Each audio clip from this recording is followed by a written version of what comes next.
Transcription 15, 80 words per minute. Start. Sir, before the House adjourned for lunch yesterday, I had started speaking on the Essential Commodities Amendment Bill. I have got here with me the bill as introduced.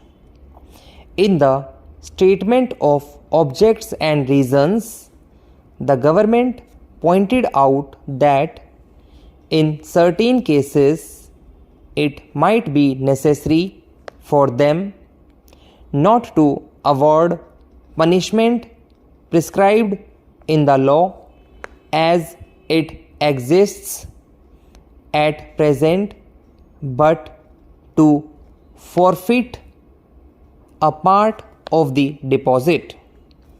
This relates to minor offences under the Essential Commodities Act.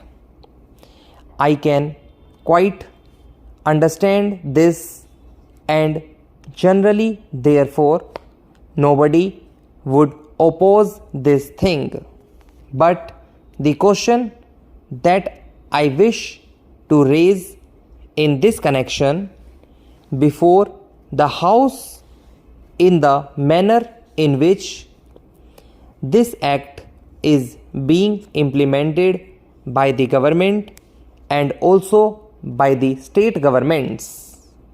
I mention the state governments because here is a mayor which is sponsored by the Ministry of Food and Agriculture, and in regard to many aspects of which I believe the central government has concurrent jurisdiction, but much is left to the states.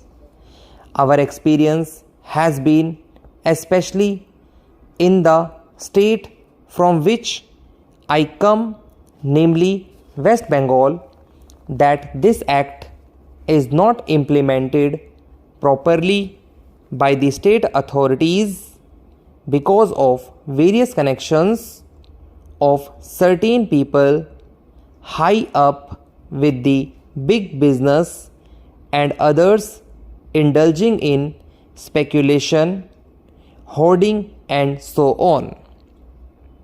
The result has been that whatever should be done had not been done.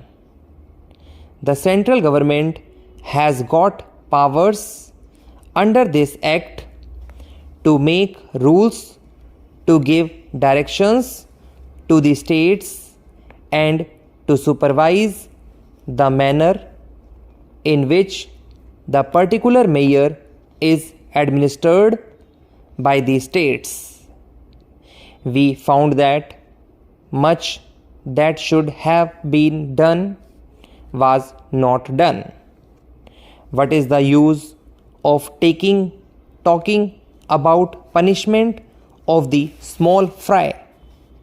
Certainly, if they are guilty, they have to be punished, and the smaller the fry, the minor should be the punishment.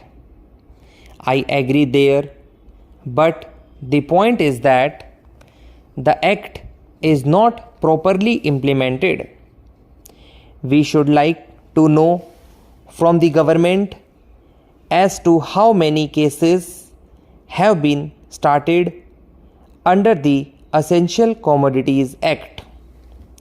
We know that food grains had been hoarded, speculation had been indulged in, stocks had been removed from one state to another surreptitiously by unfair and illegal methods. These should have attracted the attention of the Essential Commodities Act. The act was passed in this parliament with a view to putting a check on speculative rise in prices.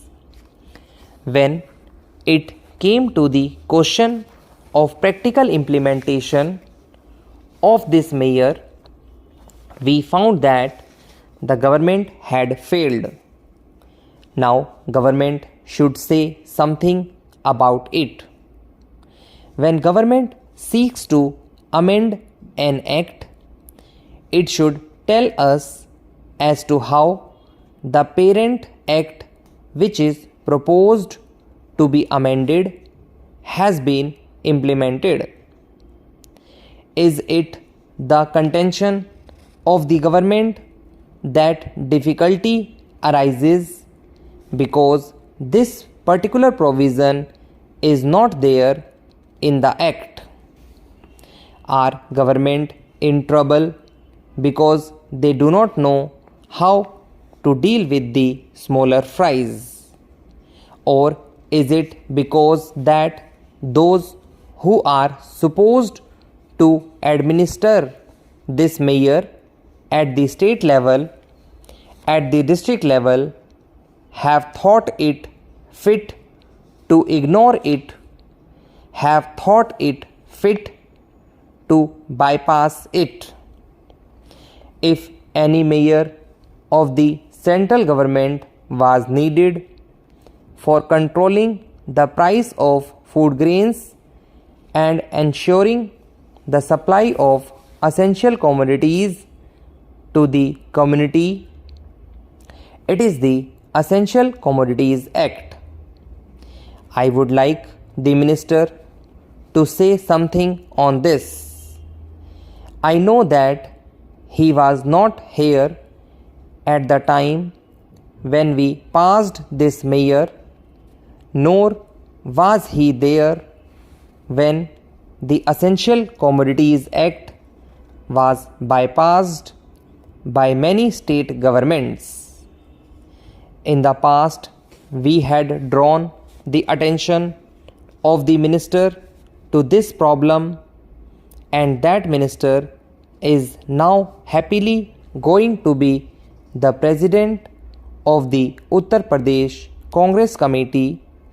But here I would like to ask the minister who has stepped into his shoes as to what he is doing in order to see to the proper implementation of this act.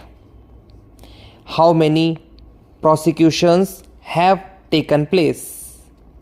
The small people, of course, should be dealt with very mildly. I agree and I support the measure, but taking the law as it is today without this amendment, it empowers government to deal very effectively so far as the provisions of the law go with the big traders, wholesalers and profiteers. I would like to know as to how they have dealt with them. How many are in jail today? How many have paid fine? How many have suffered imprisonment? How many licenses have been cancelled as a result of malpractices, corruption, profiteering and so on, all of which are provided for under this bill? We are entitled to know. Take us into your confidence in regard to this matter. I say from whatever knowledge we have that very few have been prosecuted under this act. If it is so, it is not because our black market trade has suddenly become white market trade, or those impious people have suddenly become virtuous with the succession in the office of the food minister by a new man.